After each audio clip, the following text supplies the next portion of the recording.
കേരളത്തിലെ സഹകരണ മേഖലയിൽ സർക്കാർ കൊണ്ടുവന്ന നിയമഭേദഗതികൾ കേരളത്തിലെ സഹകരണ സംഘങ്ങളുടെ തകർച്ചയ്ക്ക് വഴിയൊരുക്കുമെന്നും സഹകരണ മേഖലയെയും ഇടപാടുകാരെയും ജീവനക്കാരെയും ബാധിക്കുന്ന നിയമങ്ങൾ തിരുത്തണമെന്നും ഇതിനാവശ്യമായ ചട്ടങ്ങൾ ഭേദഗതി വരുത്തണമെന്നും KPCC general secretary advocate PA Saleem ആവശ്യപ്പെട്ടു. കേരളത്തിലെ സഹകരണ മേഖല സംരക്ഷിക്കാൻ KCEF ജാഗ്രത പുലർത്തണമെന്നും അദ്ദേഹം പറഞ്ഞു. സഹകരണ സംഘങ്ങൾക്കും ജീവനക്കാർക്കുമെതിരായ നിയമ ഭേദഗതികൾക്കെതിരെ സഹകരണ ജീവനക്കാരുടെ പ്രബല സംഘടനയായ കേരള കോഓപ്പറേറ്റീവ് എംപ്ലോയീസ് ഫ്രണ്ട് ജില്ലാ സഹകരണ സംഘം രജിസ്ട്രാർ ഓഫീസിലേക്ക് നടത്തിയ മാർച്ചും ധർണയും ഉദ്ഘാടനം ചെയ്ത് സംസാരിക്കുകയായിരുന്നു അദ്ദേഹം. സഹകരണ സംഘങ്ങളിൽ വർഷങ്ങളായി സ്വരൂപിച്ച reserve fund, agricultural credit stabilisation fund എന്നിവ വകമാറ്റിയുള്ള പുനരുദ്ധാരണ നിധി സഹകരണ മേഖലയുടെ സുരക്ഷ അവതാളത്തിലാക്കുമെന്നും ഈ തീരുമാനം ഉടൻ പിൻവലിക്കണമെന്നും സമരക്കാർ ആവശ്യപ്പെട്ടു.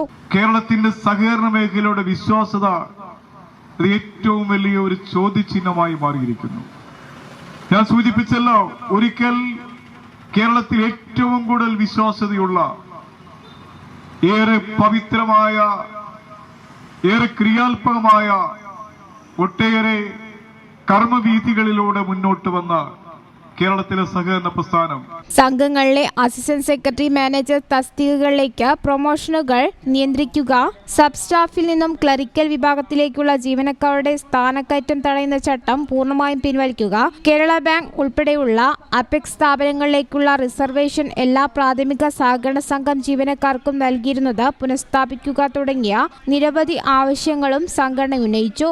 DCC ഓഫീസ് പരിസരത്തിൽ നിന്നും ആരംഭിച്ച നൂറുകണക്കിന് ജീവനക്കാർ അണിനിരന്ന march KPCC secretary KP Naushad Ali പതാക കൈമാറി ഫ്ലാഗ് ഓഫ് ചെയ്തു. മാർച്ച് സിവിൽ സ്റ്റേഷന് മുന്നിൽ പോലീസ് തടഞ്ഞതോടെ പ്രവർത്തകർ കുത്തിയിരുന്ന് ധർണാ സമരം നടത്തി. ജില്ലാ പ്രസിഡന്റ് M രാമദാസ് അധ്യക്ഷത വഹിച്ചു. യൂത്ത് കോൺഗ്രസ് സംസ്ഥാന general secretary doctor soya Joseph മുഖ്യപ്രഭാഷണം നിർവഹിച്ചു.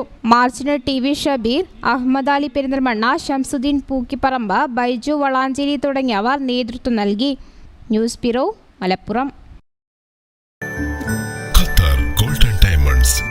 Calicut road, Valanchery main road, Tanalur.